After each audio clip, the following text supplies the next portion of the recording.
Hi అండి. ఇదేంటో చూస్తున్నారండి. ఇది ఒక గూడండి. ఒక అడుగు పొడుగుందండి. దీని లోపల అన్నీ గదులు గదులుగా షెల్ఫ్‌లుగా అరలు అరలుగా ఉందండి. ఆ అరలకి ఒక హెక్సాగన్ హోల్స్ ఆహ్, చెప్పలేనన్ని హోల్స్ ఉన్నాయండి. ఈ హోల్స్ లోపల చిన్న చిన్న గుడ్లులాగా తెల్లగా పెట్టుందండి. ఇది తేనెపట్టయితే కాదండి. ఇది కందిరీగ గూడు. ఈ కందిరీగ చాలా రకాలు ఉంటాయండి. చిన్న కందిరీగల నుంచి పెద్ద కందిరీగల వరకు ఉంటాయి. ఒక చిన్న అంగుళం సైజు కందిరీగల వరకు ఉంటాయి. ఇది పెద్ద కందిరీగ గూడండి. ఈ కందిరీగలు కుడితే చాలా ప్రమాదకరం అండి. తర్వాత దద్దులు రావడం, తర్వాత సైడ్ ఎఫెక్ట్స్ రావడం, ఇలాంటివి అనేక రకాల ఎఫెక్ట్స్ ఉంటాయి.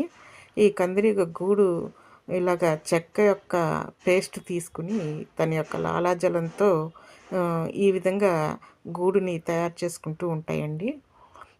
ఆ గూడు లోపల పిల్లల్ని పెట్టి గూడు కట్టి పిల్లల్ని తయారు చేస్తుంటాయి. అందులోపల ఆ పిల్లల్ని పెంచుతూ ఉంటాయి.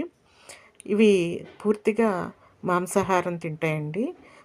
తర్వాత చిన్న చిన్న ఇన్సెక్ట్స్ని, దోమల్ని అలాగా తిని జీవిస్తూ ఉంటాయి. ఇవి కొన్ని నెలల వరకు జీవిస్తాయండి. వీటిలో చాలా రకాలు ఉన్నాయండి. చాలా రంగులు కూడా కలిగి ఉన్నాయి. ఉదాహరణకి గోధుమ రంగు, ఎరుపు రంగు, నలుపు రంగు, గ్రీన్ కలరు కలిగి ఉంటాయండి. ఇవి చిన్న ఇన్సెక్ట్ దగ్గర నుంచి పెద్ద ఇన్సెక్ట్ వరకు కందిరీగలు కలిగి ఉన్నాయి.